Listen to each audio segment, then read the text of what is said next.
এই জন্য আল্লাহর হাবিব সাল্লাল্লাহু আলাইহি সাল্লাম বলেন, কিয়ামতের দিন প্রত্যেকটা মানুষকে তার বন্ধুর সাথে তোলা হবে, তার বন্ধুর আমলনামা আর তার আমলনামা একত্রিত করা হবে, আর তাদেরকে বলা হবে তোমাদের আমলনামাগুলো তোমরা দেখে নাও।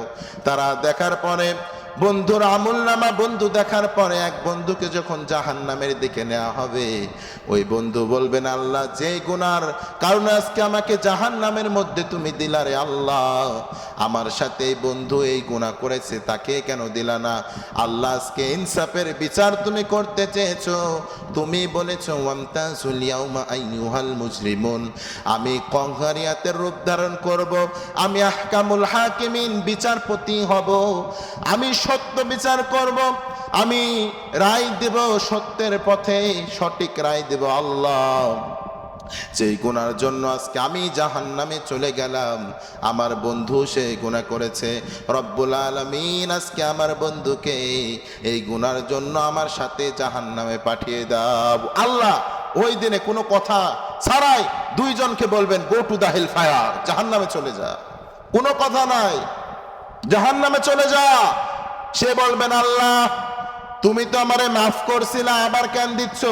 আল্লাহ বলবেন, দুনিয়ার সাক্ষী পেয়েছি, সাক্ষীর সৌবুত পেয়েছি, আজকে আমি বেইনসাফি করব না, বেইনসাফির বিচার আমি করব না, কারণ আমি বলেছিলাম আহকামুল হাকিমিন, আজকের দিনের বিচারপতি হব, আজকের দিনের বিচারে কোনো সুদ ঘুষ থাকবে না, যা জাহান্নামে চল যা, go to the hell fire, জাহান্নামে চলে যা।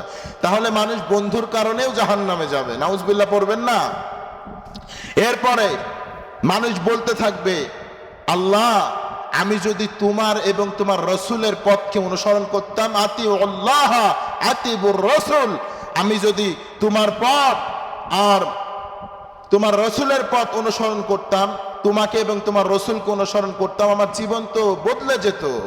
মানুষগুলো বলতে থাকবে, আতিউল্লাহ আতিউর রসুল, হাই হাই হাই, কি আফসোস, আমার জন্য দুর্ভাগ যে আল্লাহ আমারে তৈরি করেছেন, যে আল্লাহ আমারে সৃষ্টি করেছেন, যে আল্লাহ আমারে খাওয়ান, যে আল্লাহ আমারে পড়ান, যে আল্লাহ আমারে নিঃশ্বাস দেন, যে আল্লাহ আমার অক্সিজেন ভিতরে ঢোকান, নাইট্রোজেন বের করেন, সে আল্লাহ নাফরমানি করেছে।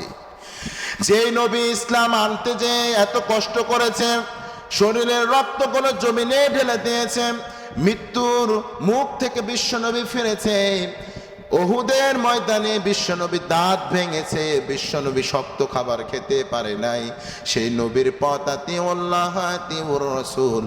আজকে যদি আমরা সেই নবীর পথ অনুসরণ করতাম, তার পথ যদি আমরা আজকে অনুসরণ করতাম, আজকে আমরা কামিয়াব হয়ে যেতাম, আমরা আজকে জান্নাতি হয়ে যেতাম।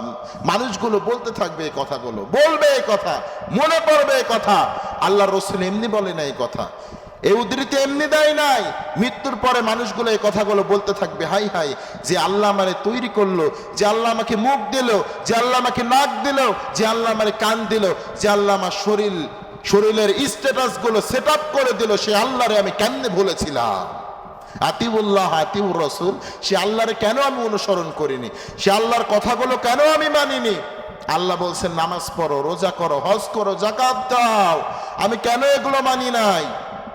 কেন মানি নাই? আমি কেন মানি নাই? কেন মানি নাই বলবে, আর শরীরের উপর চাপড়াতে থাকবে, চাপড়াতে থাকবে মানুষ মৃত্যুর পরে। এরপরে মানুষ বলবেন আবার, হায় হায়, আমি যদি নবীর সুন্নত মানতাম, নবীর সুন্নত অনুযায়ী যদি দাড়ি রাখতাম, দাড়িটা লম্বা রাখতাম, নবীর সুন্নত অনুযায়ী যদি টুপি পরতাম, নবীর সুন্নত অনুযায়ী যদি লম্বা জামা পরতাম, তাহলে আজকে আমি জান্নাতীদের কাতারে আল্লাহ রাব্বুল আলামিন আমাকে তুলে দিত। কারণ আল্লাহর হাবিব সাল্লাল্লাহু আলাইহি সাল্লাম বলেন, মান আহাব্বা সুন্নতি ওয়া মান আহাব্বানি ওয়া মান আহাব্বানি কানা মাই ফিল জান্নাহ।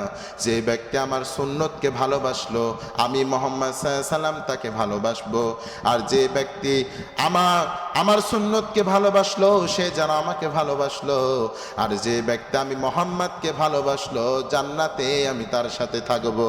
সুবহানাল্লাহ। আল্লাহর হাবিব সাল্লাল্লাহু আলাইহি সাল্লাম বলছেন, যে ব্যক্তি আমি মুহাম্মদ সাল্লাল্লাহু আলাইহি সাল্লামকে, মুহাম্মদ সাল্লাল্লাহু আলাইহি সাল্লামের সুন্নতকে ভালোবাসলো, সে যেন আমি মুহাম্মদ সাল্লাল্লাহু আলাইহি সাল্লামকে ভালোবাসলো, আর যে ব্যক্তি আমি নবী মুহাম্মদকে ভালোবাসলো, আমি তাকে নিয়ে জান্নাতে থাকবো। সুবহানাল্লাহ।